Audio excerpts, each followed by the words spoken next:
Tom Boutillier e o chefe Rademacher se inclinaram para a frente, os dois sem falar. Chris Unwin estava sentado com a cabeça baixa, falando em tom monótono para o chão.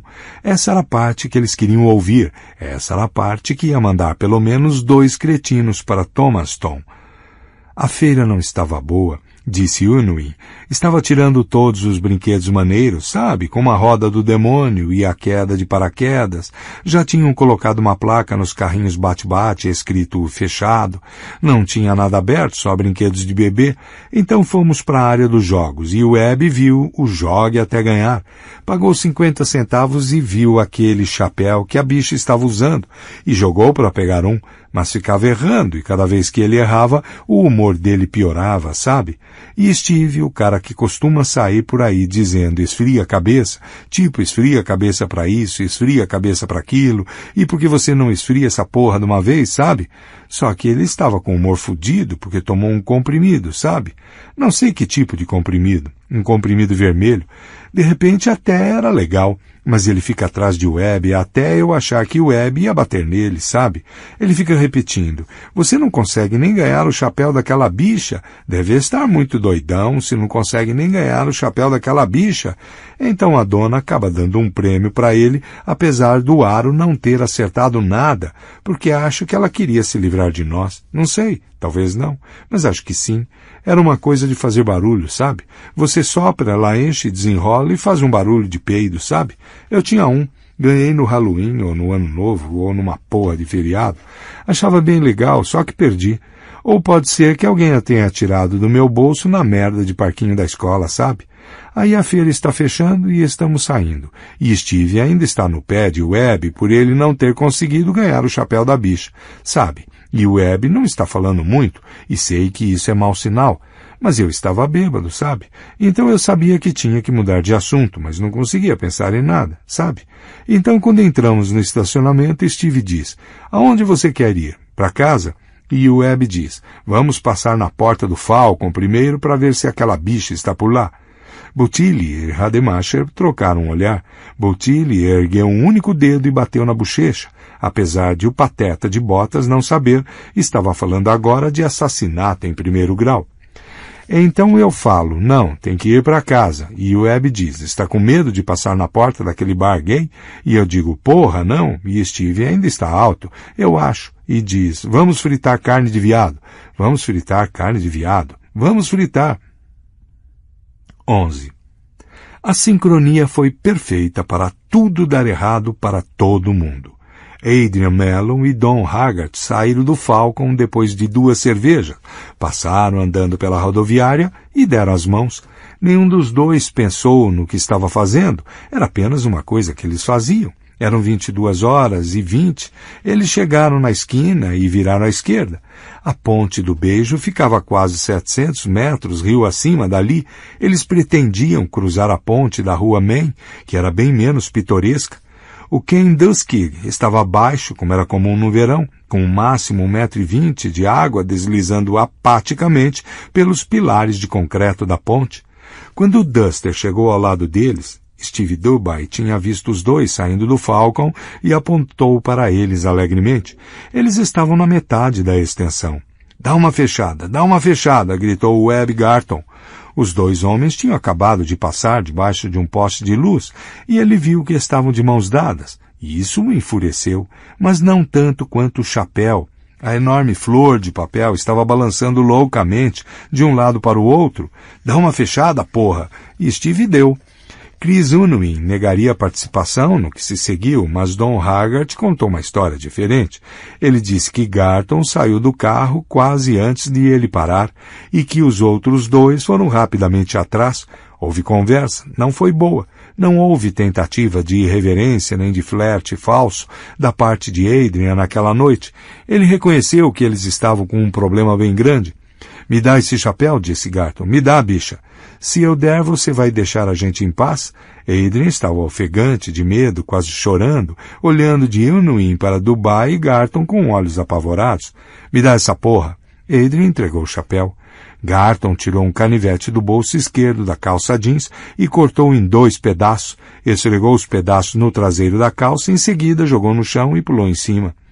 Dom Haggart se afastou um pouco quando a atenção deles estava dividida entre Adrian e o chapéu. Ele disse que estava procurando um policial. Agora vocês vão nos deixar em pé, começou a falar Adrian Mellon, e foi nesta hora que Garton deu um soco na cara dele, empurrando-o contra a cerca da ponte da altura da cintura.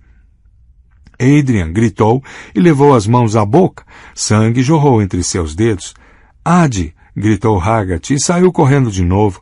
Dubai esticou o pé para derrubá-lo. Garton chutou-o na barriga e o derrubou da calçada para a rua. Um carro passou.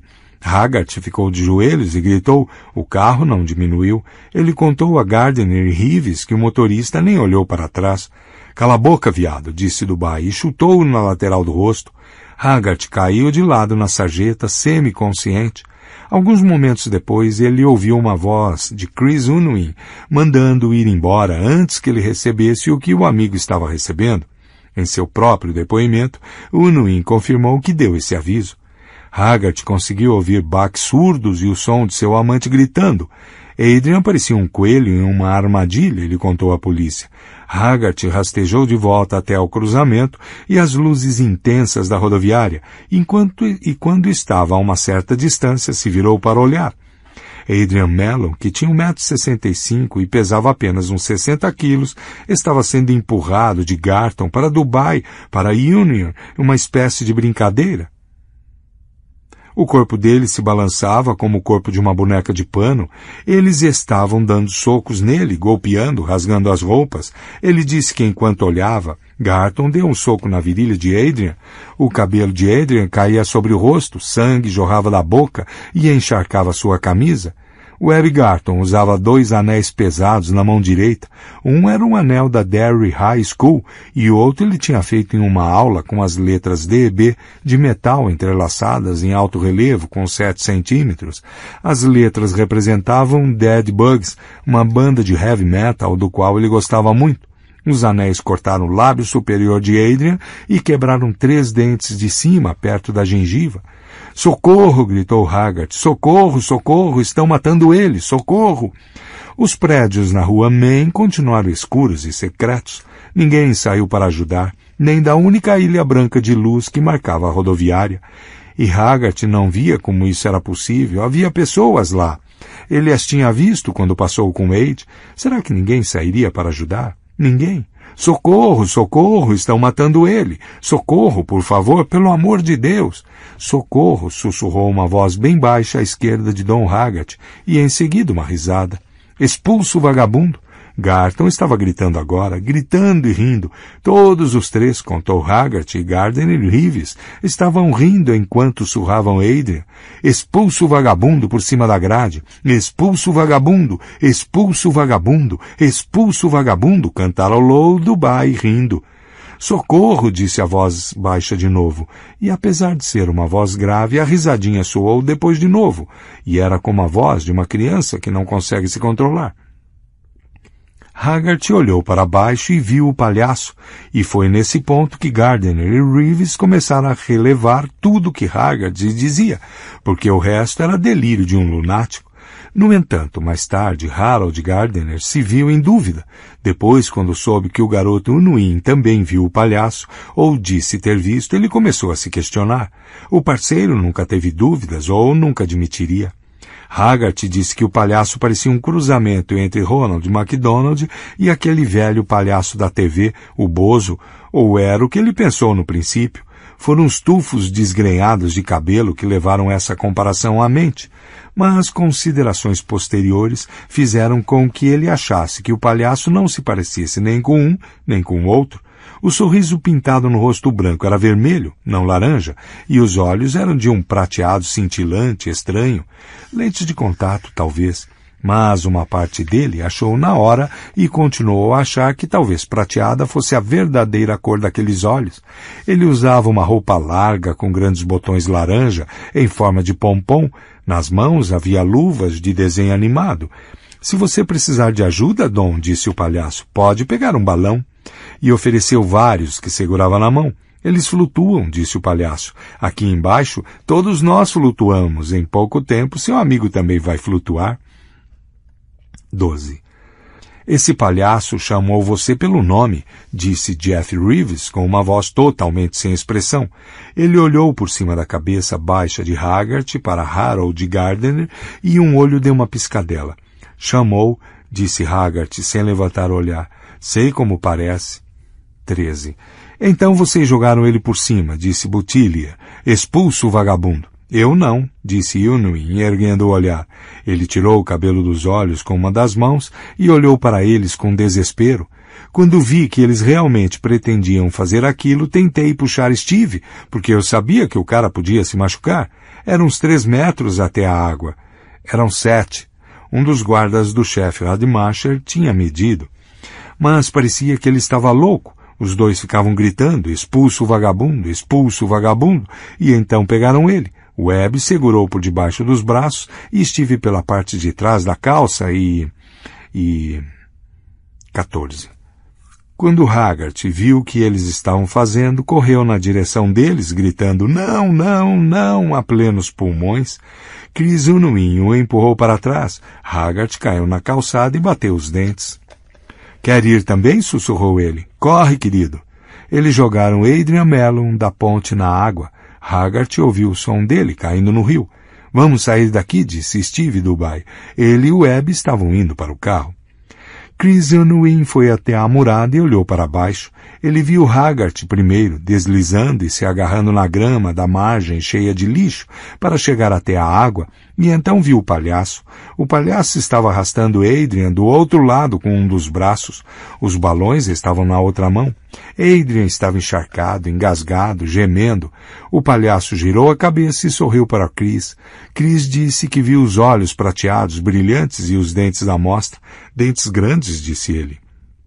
Como o leão do circo, cara, disse ele. Eram mesmo enormes. Ele disse que viu o palhaço enfiar um dos braços de Adrian Mellon para trás para ficar por cima da cabeça. E depois, Chris, disse Boutillier. Ele estava entediado com essa parte. Contos de fadas o entediavam desde os 8 anos. Sei lá, disse Chris. Foi aí que Steve me agarrou e jogou no carro. Mas acho que ele mordeu o sovaco dele. Ele ergueu o olhar para eles agora, com incerteza. Acho que foi isso que ele fez. Mordeu o sovaco dele. Como se quisesse comer ele, cara. Como se quisesse comer o coração dele. Não, disse Haggart quando ouviu a história de Chris Unwin na forma de perguntas. O palhaço não arrastou Aide na outra margem, ao menos não que ele tenha visto, e ele concordou que não era um observador indiferente àquelas alturas. Ele já estava completamente enlouquecido. O palhaço, disse ele, estava de pé perto da margem oposta com o corpo encharcado de Adrian nos braços. O braço direito de Aide estava esticado atrás da cabeça do palhaço e o rosto do palhaço estava mesmo na axila direita de Aide, mas ele não estava mordendo, estava sorrindo. Haggart conseguiu vê-lo olhando por debaixo do braço de Aide e sorrindo. Os braços do palhaço apertaram e Haggart ouviu costelas se quebrarem. Aide gritou. Flutue conosco, Dom, disse o palhaço pela boca vermelha, sorridente, e apontou com uma das mãos com luvas brancas para debaixo da ponte. Balões flutuavam debaixo da ponte, não uma dezena ou uma dezena de dezenas, mas milhares, vermelhos e azuis e verdes e amarelos, e impresso em cada um havia Eu amo Derry. 16. Bem, isso faz parecer que havia muitos balões, disse Reeves, e deu outra piscadela para Harold Gardner. Sei como parece, repetiu Haggart com a mesma voz sombria. Você viu esses balões? Disse Gardner. Dom Haggart levantou as mãos lentamente na frente do rosto. Eu os vi tão claramente quanto consigo ver meus dedos neste momento. Milhares deles. Não dava nem para ver a parte de baixo da ponte, porque eram muitos. Estavam tremendo um pouco, meio que balançando para cima e para baixo. Havia um som, tipo um grito meio baixo e estranho. Eram as laterais deles se tocando e fios, e havia uma floresta de fios brancos de teia de aranha. O palhaço levou Aide lá para baixo, conseguiu ver a roupa dele roçando nos fios. Aide estava fazendo terríveis sons de engasgo. Comecei a ir atrás dele, e o palhaço olhou para trás. Vi os olhos dele e imediatamente entendi quem ele era. Quem era, Dom? Perguntou Harold Gardner baixinho. Era Derry, disse Dom Haggard. Era esta cidade. E o que você fez? Falou Reeves. Eu corri, seu burro, disse Haggart e caiu em lágrimas. 17. Harold Gardner ficou na dele até o dia 13 de novembro, a véspera do dia em que John Garton e Stephen Dubai seriam julgados no tribunal do distrito de Derry pelo assassinato de Adrian Mellon. Ele procurou Tom Boutillier. Queria falar sobre o palhaço. Boutillier não queria, mas quando viu que Gardner poderia fazer alguma coisa idiota, sem orientação, ele falou. Não tinha palhaço, Harold. Os únicos palhaços na rua aquela noite eram aqueles garotos. Você sabe disso tão bem quanto eu. Temos 2 testemunhas. Isso é besteira. Unwin decidiu incluir o homem de um braço no melhor estilo. Nós não matamos o pobre viadinho. Foi o homem de um braço. Assim que entendeu que tinha se metido em confusão de verdade dessa vez. Haggart estava histérico. Ele ficou de lado vendo os garotos matarem o melhor amigo dele. Não teria me surpreendido se tivesse visto discos voadores. Mas Boutillier sabia que não era isso. Gardner conseguia ver nos olhos dele e a atitude esquiva do promotor assistente o irritou. Para com isso, disse ele, estamos falando de testemunhas independentes aqui. Não me venha de merda. Você quer falar de merda? Está me dizendo que acredita que havia um palhaço vampiro debaixo da ponte da rua Main? Porque essa é minha ideia de merda. Não exatamente, mas... Ou que Haggart viu 1 bilhão de balões lá embaixo, cada um com a mesma coisa que havia impressa no chapéu do amante dele? Porque isso também é minha ideia de merda. Não, mas... Então por que você está me incomodando com isso? Para de me interrogar, gritou Gardner. Os 2 descreveram o mesmo e nenhum dos 2 sabia o que o outro estava dizendo. Boutillier estava sentado à mesa brincando com um lápis. Agora ele colocou o lápis sobre a mesa, ficou de pé e andou até Harold Gardner. Boutillier era 12 centímetros mais baixo, mas Gardner deu um passo para trás, à frente da raiva do homem. Você quer que a gente perca esse caso, Harold? Não, é claro que não quer que pragas ambulantes fiquem livres. Não. Certo, ótimo. Como nós 2 concordamos com o básico, vou te dizer exatamente o que acho. Sim, devia haver um homem debaixo da ponte naquela noite. Talvez até estivesse usando uma roupa de palhaço, apesar de eu já ter lidado com testemunhas o suficiente para saber que devia ser um vagabundo ou um passante usando um bando de roupas descartadas por outras pessoas. Acho que devia estar lá embaixo, procurando moedas caídas, ou restos de comida, metade de um hambúrguer que alguém jogou fora, ou talvez o farelo do fundo de um pacote de salgadinho. Os olhos dele fizeram o resto, Harold. Isso é possível? Não sei, disse Harold. Ele queria ser convencido, mas, considerando a correspondência exata das 2 descrições, não, ele não achava possível. A questão é a seguinte, não ligo se era o palhaço Quinco ou um cara de terno do tio Sam de muletas ou Hubert, o homossexual feliz. Se introduzirmos esse sujeito no caso, o advogado deles vai cair em cima disso antes de você conseguir dizer Jack Robinson. Ele vai dizer que os 2 cordeirinhos inocentes, com cabelos recém-cortados e roupas novas, não fizeram nada além de jogar o cara gay chamado Mellon da ponte, de brincadeira. Vai observar que Mellon ainda estava vivo depois que caiu. Eles têm o testemunho de Haggart, assim como de Union. Para isso, os clientes dele não cometeram assassinato. Não. Foi um psicopata de roupa de palhaço. Se introduzirmos isso, é o que vai acontecer, e você sabe. Unwin vai contar essa história de qualquer jeito. Mas Haggart não, disse Boutillier, porque ele entende. Sem Haggart, quem vai acreditar em Union? Bem, nós... disse Harold Gardner com uma amargura que surpreendeu até ele mesmo, mas acho que nós não vamos contar.